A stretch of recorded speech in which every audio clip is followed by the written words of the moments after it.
పేదలకు మంచి జరగకూడదన్న ఉద్దేశంతోనే చంద్రబాబు రైతుల ఇన్పుట్ సబ్సిడీ, ఫీజు రీయింబర్స్మెంట్ పథకాలపై ఈసీకి ఫిర్యాదు చేశారని మంత్రి గుడివాడ అమర్నాథ్ మండిపడ్డారు. చంద్రబాబు ప్రజలకు మంచి చేయరని, ప్రజలకు మంచి చేసే సీఎం జగన్ను అడ్డుకోవడమే బాబు పని అన్నారు. గాజువాక సభ ద్వారా సీఎం జగన్ తన పాలనలో జరిగిన మంచిని వివరిస్తూ చంద్రబాబు మోసాలను ప్రజలకు తెలియజేస్తారన్నారు.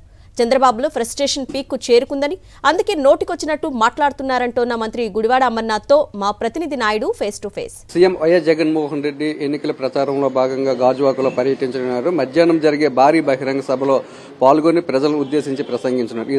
ఈ సభకు సంబంధించిన మరిన్ని విషయాలు మనతో మాట్లాడడానికి మంత్రి గుడివాడ అమర్నాథ్.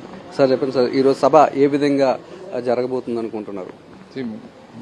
ఎన్నికల ప్రచారంలో భాగంగా గాజువాక ప్రజలను ఉద్దేశించి ఎన్నికలకి సంబంధించినటువంటి మన మేనిఫెస్టో గురించి, అలాగే రానటువంటి కాలంలో ఏ రకంగా 5 సంవత్సరాలు మనం మంచి చేయబోతా ఉన్నాం అనేటువంటి విషయాలన్నీ కూడా జగన్మోహన్ రెడ్డి గారు చెప్పడానికి, ముఖ్యంగా గడిచినటువంటి 5 సంవత్సరాలు రాష్ట్రంలో ప్రజలకి చేసినటువంటి సంక్షేమం, రాష్ట్రానికి చేసినటువంటి అభివృద్ధి, వీటన్నిటిని కూడా మరొకసారి గుర్తు చేస్తూ, అలాగే చంద్రబాబు నాయుడు చెప్పేటువంటి అబద్ధపు హామీల గురించి కూడా ఒకసారి వివరించాల్సినటువంటి పరిస్థితి కూడా ఉంది.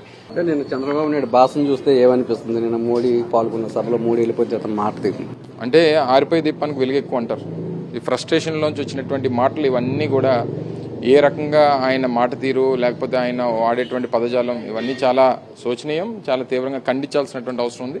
వాస్తవంగా ఇదేంటంటే ఇంకా రేపు మళ్ళీ ఓటమి తప్పదు, గతంలో వచ్చినటువంటి సీట్ల కన్నా తక్కువ సీట్లు వస్తాయి, మళ్ళీ నాకేమీ ఇంకా నాకు కానీ నా కుటుంబానికి కానీ లేదా పార్టీకి కానీ భవిష్యత్తు లేదు అనేటువంటి అభిప్రాయంతో మాట్లాడుతున్నటువంటి మాటలు అన్నీ.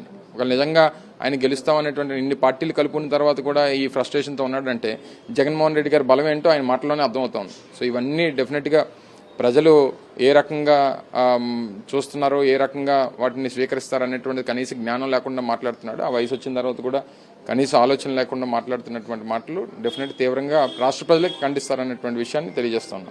ఫీజు రీయింబర్స్మెంట్కి సంబంధించి కానీ, రైతుల ఇన్పుట్ సబ్సిడీకి సంబంధించి కానీ నిధులను ఆపాలని చెప్పి ఎన్నికల కమిషన్ ఒక ఆదేశాలు జారీ చేసింది. ఈ ఆదేశాలు మీ అభిప్రాయం? మొదటి నుంచి ఏదైతే ప్రభుత్వం గడిచినటువంటి 5 సంవత్సరాలుగా చేస్తున్నటువంటి సంక్షేమ పథకాలు, మొదటి 3.5-4 సంవత్సరాల వరకు అసలు జగన్మోహన్ రెడ్డి ఎందుకు ఇలా డబ్బులు పనిచేస్తున్నాడు అనేటువంటి మాట చంద్రబాబు నాయుడు గారు మాట్లాడారు.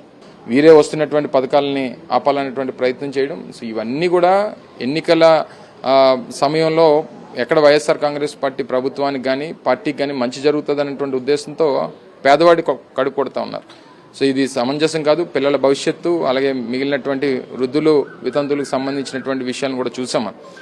ప్రతి నెల 1వ తారీఖున పెన్షన్లు తీసుకొని వెళ్ళి ఇంటికి వెళ్ళి ఇచ్చేటువంటి సంస్కృతి నుంచి ఈరోజు వాళ్ళు రోడ్ల మీద నించోబెట్టి ఈరోజు బ్యాంకుల చుట్టూ తిప్పి, లేకపోతే సచివాలయాల చుట్టూ తిప్పినటువంటి పరిస్థితి తీసుకొని వచ్చారు. ఈ రకమైనటువంటి రాక్షసానందం పొందుతూ ఉన్నాడు చంద్రబాబు నాయుడు. ఇవన్నిటికి కూడా సరైనటువంటి బుద్ధి ప్రజాస్వామ్యంలో రేపు జరగబోయేటువంటి ఎన్నికల ద్వారా వారు ప్రజలు బుద్ధి చెప్తారనేటువంటి విషయాన్ని వారు గమనించాలని చెప్పి కోరుతా ఉన్నాం. పేదవాడికి మేలు జరగకూడదన్న ఉద్దేశంతో ఎన్నికల కమిషన్కి చంద్రబాబు నాయుడు ఫిర్యాదు చేసి రైతులకు అందుతున్న ఇన్పుట్ సబ్సిడీ కానీ, లేదంటే విద్యార్థుల ఫీజు రీయింబర్స్మెంట్ కానీ ఆపించారని మంత్రి గుడివాడ అమర్నాథ్ చెప్తున్నారు. కెమెరామెన్ సత్యతో నాయుడు, విశాఖపట్నం నుంచి.